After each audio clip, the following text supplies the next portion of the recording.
And I got on the phone with Salida, and then she says, dancing, prancing, grooving, keep on moving. I just immediately felt it. Hey everybody, this is DJ Danny Tenaglia, and this is a story about music is the answer. Music is the answer to your problems. Keep on moving, then you can solve them. At 12 midnight, I'll be waiting for you. So don't forget what you have to do. It's kind of a funny question for me how I got into the music scene, because it seemed to just happen naturally, but from a very, very young age. By the age of like 13, 14, I had discovered DJing, and it just immediately clicked with me because of my love for music and records. Started listening to more tapes and learning, the concept. Started studying them, doing what the DJ was doing, and then it just all quickly happened overnight. Because by the age of 15, I had 2 turntables and a mixer and equipment. And at 16, I got a job as a DJ at a pub in Brooklyn that my older brothers would chaperone me to, just 2 blocks from our house. And the rest is kind of like history, because I've really never done anything else since. 1976 was my first gig in Brooklyn, and worked almost 3 years doing that. Then I went on to a roller disco for 3 years. Then in 1981, I crossed the bridge to Manhattan, got a job in a proper nightclub there. That lasted until 1983. Then not much happened in 1984, but I got an offer to move here to Florida, to Miami, to be a DJ at a nightclub called Cheers. I came down to test the waters, and they tried me out, and I got the job. I wasn't making much money in New York. I had an opportunity, so I moved to Florida. I stayed here 5 years until 1990.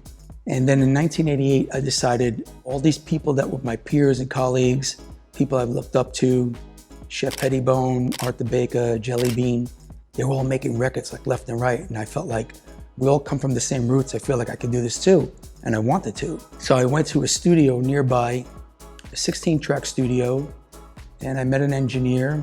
He wasn't familiar with house music. He was a great jazz Latin keyboard player. And I brought a bunch of records that were of my liking. And I did a simple track, and I called it Waiting for a Call as Deep State. And it got signed to Atlantic Records. And then the remix calls started coming in. After being here 5 years in Miami, it seemed like it was time to head back to New York to pursue the producing and remixing, and where more of the peers and colleagues were, the engineers, the studios. So between 92, 96, I was doing a lot of remixes, and I started traveling the globe as well in 93. Italy, London, Ministry, all these places were calling me to travel around the world. I look back on it and I'm surprised I maintained as much as I did, because I've now performed in 50 countries and many, many returns. So I'm like, where'd the time go? Like, it's kind of crazy. Stop your crying, choosing while you're cruising. Music is the answer to your problems. Keep on moving, then you can solve them. I was playing a couple of songs that it was Salida and the Heavy Hitters on Twisted. I was playing them here at the conference. It was kind of like a lot of people weren't picking up on it, but I just felt so strongly about it, and I knew how to present it to get the crowd's reaction, even if you have to play it twice, that kind of thing. Of course, people took notice to that, and people at the label called me up and they said, Salida has a concept that she wrote that she'd like to sing to you over the phone and see if you're feeling it. And I got on the phone with Salida and, chat. And then she says, dancing, prancing, grooving, keep on moving. I just immediately felt it, like being a punter, listening to a song, but it was me on the phone with the artist. And I said, yeah, if you get yourself to New York, we'll get in the studio and do it. And that's exactly what happened and how it played out. We did both Music is the Answer and Be Yourself in one studio session. So it all happened pretty quickly. The thing is that there wasn't much lyrics to Music is the Answer. The rest of the studio session was kind of like just keep ad-libbing. And then, you know, when you go home, I go back to mix mode, I'll find a lot of parts to sample of the ad-libs and, you know, make something lengthy out of it. After we recorded Music is the Answer, she said to me, I do have another concept. It's called Be Yourself. And again, she sang to me right there in the studio lounge. And I said, well, let's do it. I've done a lot of records now, but that's my personal favorite. Both of them are. Be Yourself, Music is the Answer, two personal favorites, and I'm grateful. The answer to your problems. Keep on moving, then you can solve them. If you feel that you can't take no more, and your feet are headed for the door, gotta keep on dancing and prancing, grooving, keep on moving, flying, stop your crying, choosing while you're cruising. Music is the answer to your problems. Keep on moving, then you can solve them. Music is like the #1 medication, if you will, for a lot of us. You know, it might help people with loneliness or whatever they're going through in their life. A lot of us turn to music, and it just gives us that comfort. It's just a universal language understood by all. Music is. Gotta keep on dancing and prancing, grooving, keep on moving, flying, stop crying, choosing while you're cruising. Music is the answer. When the release came out, pretty much long after you finished the project, and by then you're into other remixes, you're into other projects, you're into DJ gigs and tours. I gotta tell you, I think it was much more well received outside of New York. Where I was playing was more of a harder element at that time, 96, 97. And Music is the Answer, I don't think was well received as it could have been if it had been a different era.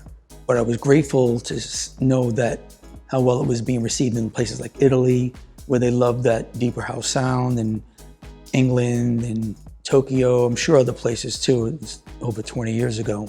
But it seemed to have done better later as time progressed and things kind of like came back around to a more deeper house sound. So many remixes were done of Music is the Answer, but I think as we got further in time of its release, it was starting to be more well received. I get a lot of clips. People send me, oh, Black Coffee's playing your track, and he was recently doing it at Madison Square Garden in New York. Yeah, I get a lot of clips like that, or unofficial remixes sent to me. So I'm kind of honored.